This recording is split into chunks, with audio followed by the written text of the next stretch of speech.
first classical piece I'm going to recommend to you is Maurice Ravel's Bolero. Completed in 1928, there's no question that this is Ravel's best-known work, and with good reason, as it remains one of the most stunning compositions in music history. The piece was originally composed as a ballet, but over the years, the ballet portion has pretty much been completely dropped, and this being played on its own is certainly worthy of such distinction. But at the same time, you can easily hear throughout this work how Ravel was trying to lead his dancers throughout the piece, and he was absolutely a key figure in the evolution of many ballet styles. Yet at the same time, the Bolero is distinctive because it's based around a single repeated theme that increases in intensity each time it's played and as more members of the orchestra join in. Over the decades, Ravel's Bolero has been used in countless television shows and films, and it remains an essential piece of classical music that never loses its impact. You have to know this one. The second classical piece for this month is going to be Dvorak's New World Symphony. This remains, without question, one of the most popular symphonies in modern times. And I suppose then, by default, it makes it Dvorak's best-known work, which is not a bad thing. Written in the final years of the 1800s, while Dvorak was serving as the director of the New York Conservatory, this really represents everything there is to love about classical music. It's the way that the orchestra swells and sways throughout this piece, giving it a very unique sense of movement and tone, and for that exact reason, it's been utilized in countless intense film scenes over the years. The melodies throughout are absolutely blissful, and you can hear heavy influence from both African music as well as Native American music all across this piece. Though it's rumored that Dvorak saw this piece as more of a developmental work that he could build off of later, he never did, and the work stands easily on its own as one of the greatest compositions ever. Finally, because I've been asked about it a number of times, let's talk about my all-time personal favorite piece of classical music. Mahler's Ninth. Completed in 1909, this is one of the lengthier symphonies you'll ever hear, as most performances clock in at about 90 minutes,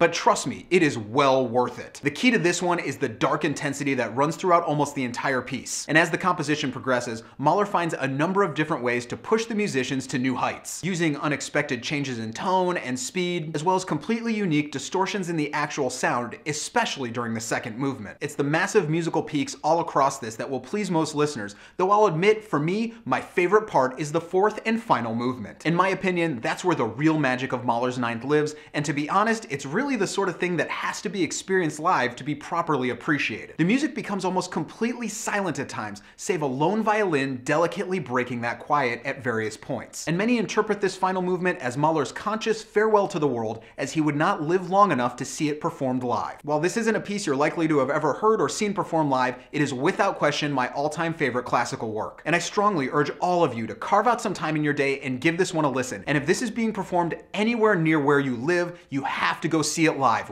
without question. Remember everyone, classical music serves as the foundation for almost every style of music ever created. And it can easily be as intense and beautiful as anything else you've ever heard, so make sure you get your classical on.